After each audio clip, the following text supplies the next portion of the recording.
তীব্র দাবদাহ, বাতাসে বইছে লু। ভয়ঙ্কর এই দাবদাহ এখন হার মানাচ্ছে মরুভূমির ওয়েদারকেও। আগামী কয়েকদিন গাঙ্গেয় পশ্চিমবঙ্গ জুড়ে লুয়ের সতর্কতা রয়েছে। প্রকৃতির খামখেয়ালিপনা আমরা মানতেও বাধ্য, আর এর মধ্যে কিন্তু আমাদের স্বাভাবিক জনজীবন থেমে নেই। লুয়ের মধ্যেই মানুষ স্বাভাবিক কাজকর্ম করতে বাধ্য হচ্ছেন। তো কিছু সতর্কতা আমাদেরকে মানতে হবে, না হলে আমরা লুয়ের মধ্যে স্বাভাবিক কাজকর্ম করতে পারবো না। হিট স্ট্রোক, ডিহাইড্রেশন এগুলো এড়ানোর জন্য কিছু নিয়ম মানতে হবে। সেগুলোর জন্যই আজকে আমাদের স্থানীয় সংবাদের পক্ষ থেকে এই ভিডিও। আশা করি সবাই এগুলো মেনে চলবেন এবং কয়েকদিন একটু সতর্কভাবে থাকবেন। আর এই তাপপ্রবাহ থেকে বাঁচতে কি কি উপায় নেবেন একটু বলে দিন। প্রচুর পরিমাণে জল খাবেন, কারণ এই গরমে জলের অভাবে ডিহাইড্রেশন হতে পারে। দুপুরে গরম ভাতের জায়গায় মেনুতে পান্তা ভাত রাখতে পারেন, সাথে টক দই। আর যারা পারবেন অবশ্যই শসা, তরমুজ ও ডাবের জল খাবেন। আর দিনের বেলা বাড়ি থেকে বেরোনোর সময় অবশ্যই সুতির পোশাক পরে বেরোবেন।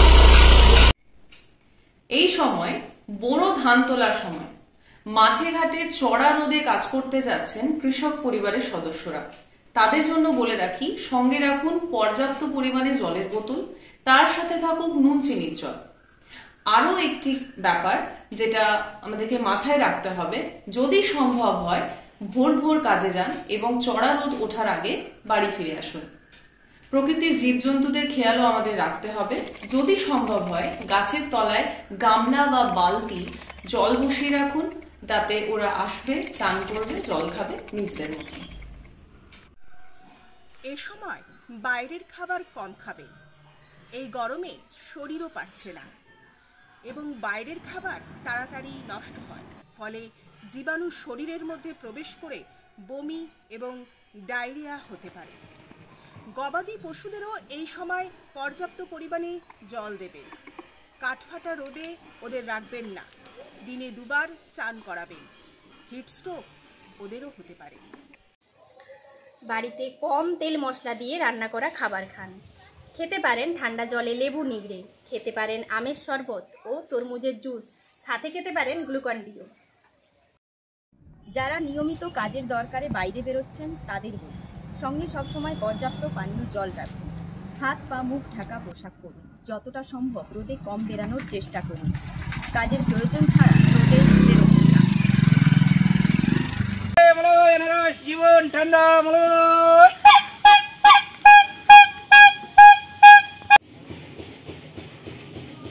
ধান কাটা হচ্ছে এখন? ধান কাটা, ধান তোলা। কখন যাচ্ছেন মাঠে? আমরা ভোর 5টার সময় যাই এবং 10টার সময় চলে আসতে হয়। এত রৌদ্র সহ্য করা যাচ্ছে। প্রচুর জল টল খাচ্ছেন তো? জল তো রীতিমতোই খাচ্ছি, সঙ্গে জল থাকছে, আমার জল নিয়ে যাচ্ছি। মাঠে কারো বাড়িতে হয়তো দেখা যাচ্ছে সাবমার্সেল আছে, সেখানে সাবমার্সেল চালিয়ে জল ভরে দিচ্ছি।